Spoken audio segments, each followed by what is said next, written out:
Nani ninot. Nani ninot. Nani ninot. Contes infantils a cau d'orella.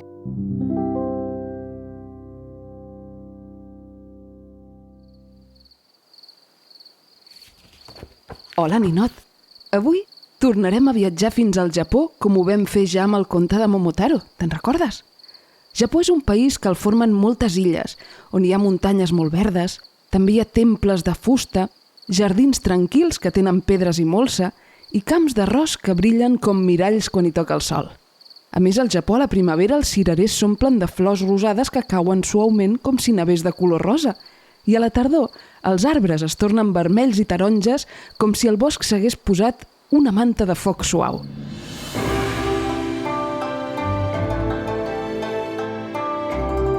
El conte que t'explicaré avui és un conte tradicional japonès molt antic. En japonès es diu Warashibe Choha, que vol dir més o menys l'home que es va fer ric amb un bri de palla. Així que acomoda't bé, tanca els ulls si vols, i imagina un caminet tranquil del Japó antic amb cases de fusta, camps d'arròs i una brisa suau que mou l'herba. Comencem el conte, ninot.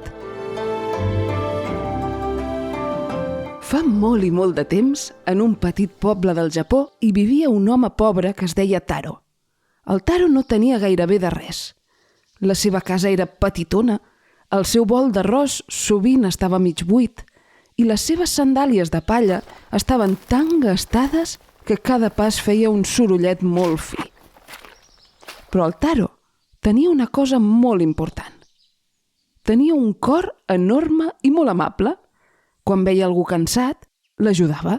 Quan veia un animal ferit, s'aturava. Quan algú li parlava, escoltava sempre amb molta calma.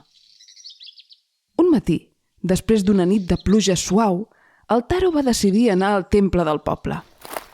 El temple era al capdamunt d'un petit turó.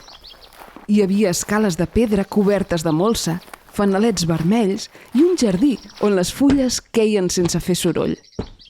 El Taro va pujar les escales a poc, i quan va arribar a dalt, va ajuntar les mans i va dir en veu baixa: «Si us plau, ajudeu-me a trobar un camí. No demano riqueses grans, només oportunitats per viure una mica millor». Després es va inclinar amb respecte i va baixar les escales. Però en el primer graó, patapam, va ensopegar.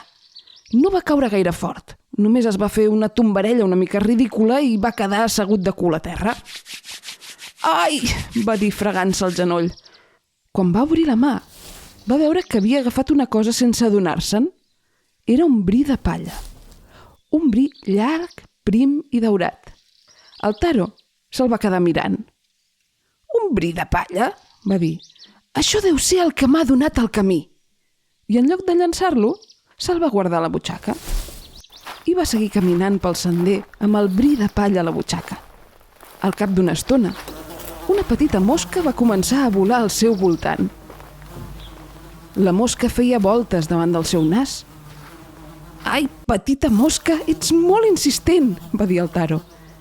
Per no espantar-la, va lligar la mosca al bri de palla amb un fil molt fi que duia també a la butxaca. La mosca no patia, només quedava una mica a prop de la palla donant voltes i fent bronzits com si el bri fos una canya de pesca diminuta. El Taro va continuar caminant amb aquell artilugi a la mà. Una mica més endavant, va veure una dona que viatjava amb el seu fill petit. El nen estava molt cansat i plorava. «Vull una joguina! Estic cansat! Vull alguna cosa divertida!» La mare el gronxava i parlava amb ell, però el nen no es calmava.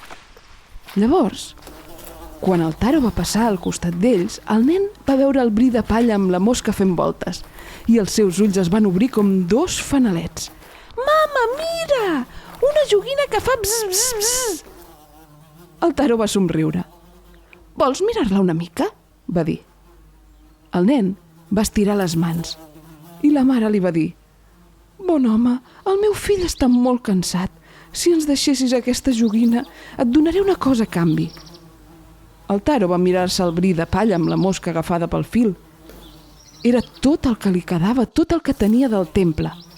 Però també va mirar el nen i va veure que el nen somreia per primera vegada en molta estona. Llavors va dir: «D'acord, que el bri de palla et faci companyia». El nen va riure. La mare agraïda va donar al Taro 3 taronges molt dolces. «Són fresques i bones. Gràcies per la teva amabilitat». El Taro va fer una reverència i va dir: «Gràcies a vosaltres». Llavors va continuar caminant amb les seves 3 taronges. Una mica més tard, el sol va començar a escalfar. El Taro seguia caminant per un camí envoltat de camps d'arròs. Les granotes cantaven a prop de l'aigua i una brisa suau movia les tiges verdes. De sobte va veure una jove asseguda a l'ombra d'un arbre.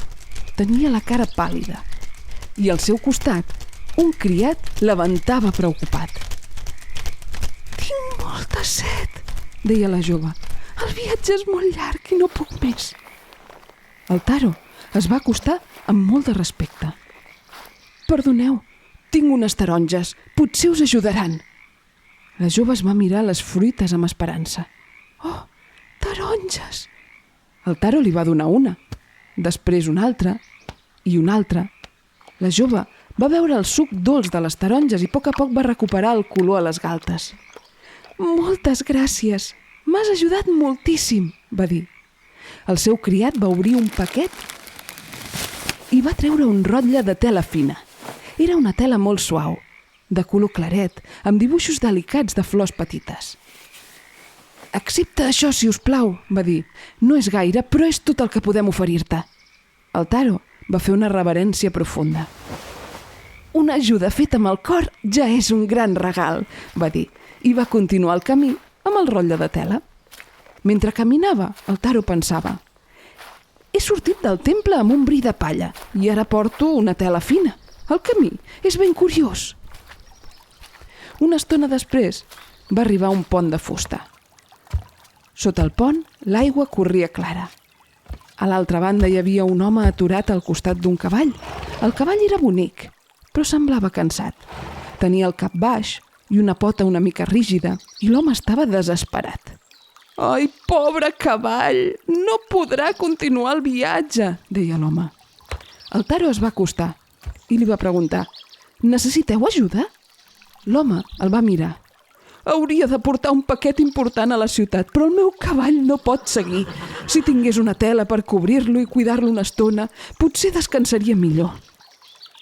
El Taro va mirar el rotlle de tela que duia sota el braç. Era molt bonic. Podria vendre'l, podria guardar-lo, podria fer-se'n roba. Però després va veure que el cavall respirava amb dificultat. I llavors el Taro va dir: «Podeu fer servir aquesta tela». L'home va embolicar suaument el cavall amb aquella tela tan bonica.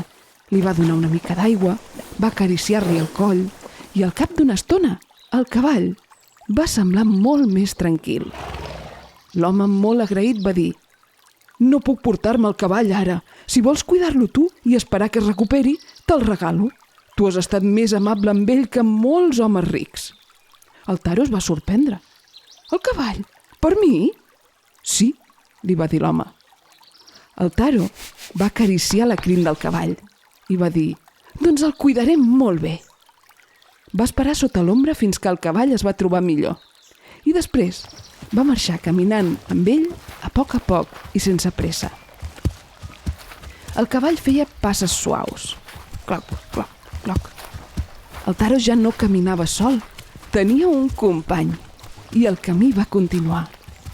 Van passar per camps, per boscos de bambú, per petits pobles on els nens sortien a mirar el cavall. «Quin cavall tan bonic!», deien. I el Taro sempre responia: «És un cavall que necessitava calma i ara caminem junts».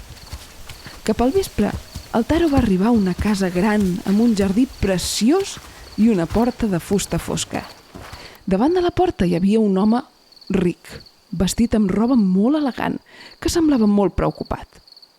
El Taro li va preguntar: «Què li passa, bon home?» I l'home va sospirar.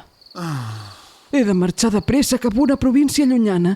Necessito un cavall fort per arribar-hi abans que es faci massa tard, però no en tinc cap de disponible. Llavors va veure el cavall del Taro i va afegir: aquest cavall sembla tranquil i resistent.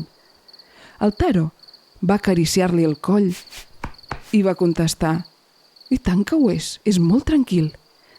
I l'home llavors li va dir: si me'l deixes, et donaré alguna cosa molt important a canvi. El Taro es va mirar el cavall. Li havia agafat estima. Però també va pensar que potser aquell cavall podia ajudar a algú més. Així que es va ajupir al seu costat i li va dir xiu-xiuejant: gràcies per caminar amb mi. El cavall va bufar suaument com si l'hagués entès. I l'home ric va pujar al cavall i llavors li va dir: quan torni et recompensaré.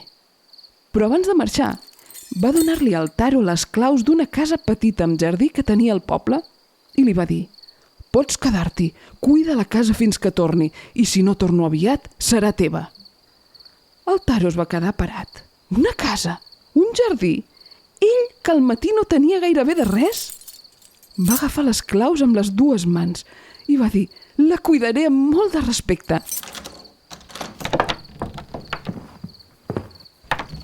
I així ho va fer.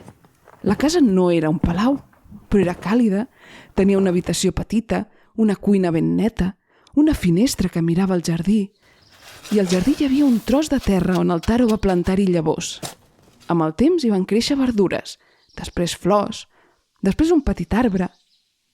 L'home ric va trigar moltíssim a tornar, i quan finalment ho va fer, va veure que el Taro havia cuidat la casa millor que ningú. El jardí era ple de vida. La porta estava arreglada, les flors creixien ordenades i a la cuina sempre hi havia una mica d'arròs per compartir. L'home va somriure. Aquesta casa t'escau, has sabut cuidar cada cosa que ha arribat a les teves mans i li va regalar la casa definitivament. Amb els anys, el Taro va treballar la terra, va ajudar els veïns i va continuar compartint tot el que tenia. La gent va començar a dir coses com: el Taro és un home afortunat. Però una dona gran del poble va dir: no només és afortunat, és agraït, i això fa créixer la bona sort. I quan els nens li preguntaven: Taro, com vas aconseguir aquesta casa? Ell somreia i responia: tot va començar amb un bri de palla. Els nens reien. Amb un bri de palla? Sí, deia ell, però no només amb palla. Va ser caminar, va ser escoltar, va ser ajudar i va ser no tenir pressa. I així, el bri de palla que semblava no valer res, va obrir un camí ple de regals. Perquè de vegades, ninot, les coses petites no són petites del tot. Només esperen el moment de mostrar-nos el seu valor. Has vist, ninot? El Taro no va trobar pas un tresor amagat sota una muntanya, no va guanyar una bossa plena de monedes d'or, no va demanar més i més. Ell només va rebre un bri de palla, però no el va menystenir. Va ajudar un nen, va ajudar una jove cansada, va ajudar un cavall, va cuidar una casa, i cada vegada que deixava anar una cosa, n'arribava una altra. Aquest conte ens recorda que la vida pot ser com un camí llarg i suau. No sempre sabem el que vindrà després, però si caminem amb paciència i confiança, potser cada petit pas ens porta una mica més a prop d'un lloc bonic. I també ens ensenya una cosa molt important, i és que no cal tenir molt per començar. De vegades, només cal cuidar bé el que ja tenim, encara que sigui tan petit com un bri de palla.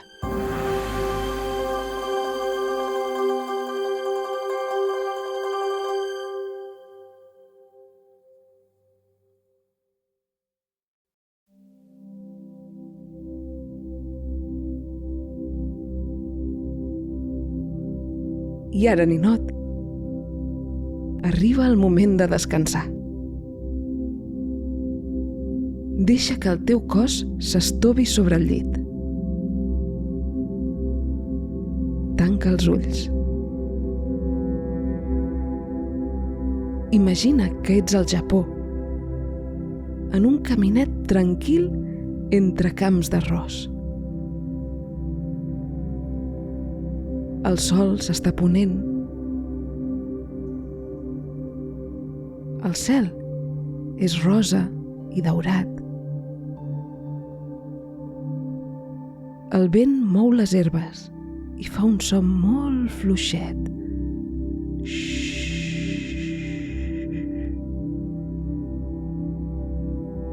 Ara imagina que tens a la mà un petit bri de palla, molt lleuger. És tan i tan lleuger que gairebé no pesa. Imagina que te l'estàs mirant, amb calma,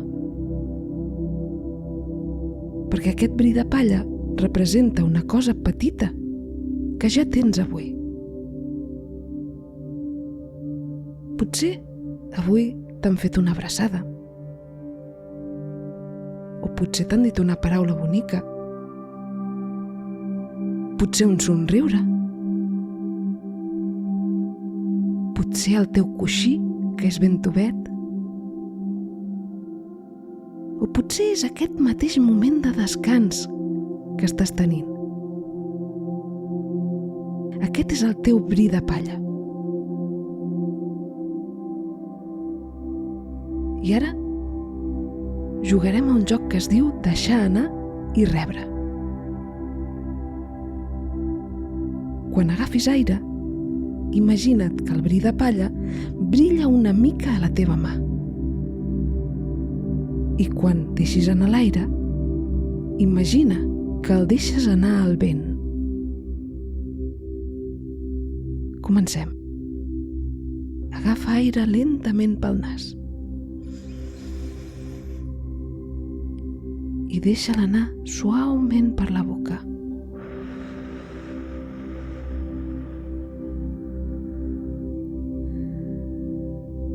El teu bri de palla no cau, però el vent se l'emporta volant suaument cada cop que treus aire. I quan marxa, deixa un espai tranquil a dins teu. Tornem-hi. Agafa aire. Quan agafes aire, reps la calma. I ara deixa-la anar a poc a poc.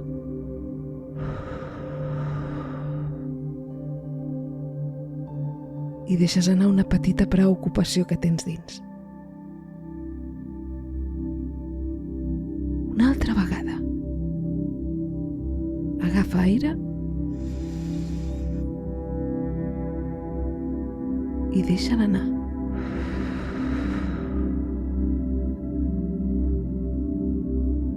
I amb aquest aire deixes anar el cansament de tot el dia. I t'imagines que el bri de palla vola pel camí, passa per un camp d'arròs, per un pont de fusta, passa per un jardí amb flors petitetes i finalment entra a una casa tranquil·la, amb llum càlida, una llum que t'il·lumina també. Primer et toca els peus i dona escalfor. Després les cames, que també descansen. I la panxa, que amb la llum es relaxa i es mou suaument amb la respiració. Les mans, que ja no han d'agafar res. La cara, que es torna suau. Tot el teu cos es queda ben relaxat.